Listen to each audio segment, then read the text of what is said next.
ఇంకా ఈరోజు డేట్ అయితే కనుక 29 మార్చి నెల 2024 సంవత్సరం. ఈరోజు మన కలికిరి టమాటా మార్కెట్లో ధరలు అనేది ఏ విధంగా పడినాయి వీడియోలో చూద్దామండి. యాక్షన్ ఎంత పూర్తి అయిపోయింది. మన కలికిరి టమాటా మార్కెట్లో 15 కిలోల బాక్సెస్ మాత్రమే ఉంటుంది. ఈరోజు మన కలికిరి టమాటా మార్కెట్లో టాప్ రేట్ చూసుకున్నట్లయితే కనుక చిన్న బాక్సు 300 రూపాయలు వెళ్ళిందన్న. ఇప్పుడే ఇన్ఫర్మేషన్ వచ్చింది. మనకు అక్కడ బయ్యర్ ఉన్నారు. ఇప్పుడు కనుక్కున్న ఏమన్నా అంటే నా 300 రూపాయలన ఈరోజు కాయలు సరికేమో కొంచెం తక్కువే, కానీ 300 రూపాయలు అమ్మాయి ఈరోజు కాయలు అని చెప్పినాడు. ఓకే, థ్యాంక్ యూ అని చెప్పేసి మన రైతులకు అప్డేట్ ఇస్తున్నాను. టాప్ రేట్ వచ్చేసి కలికిరిలో 300 రూపాయలు, అనంతపురం వచ్చేసి 210 రూపాయలు.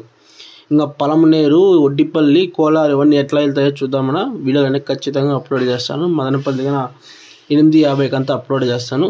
ఈరోజు మీకు అన్ని మార్కెట్లు అప్డేట్ ఇస్తాను చెప్తున్నాను. ఇంకా వీడియో నచ్చట్లయితే కనుక లైక్ చేసి సబ్స్క్రైబ్ చేసుకున్నా. చెప్తే కింద కలికిరి మార్కెట్లో 300 రూపాయలు టాప్ రేటు చిన్న బాక్స్. ఓకే, థ్యాంక్ యూనా. ఓకే.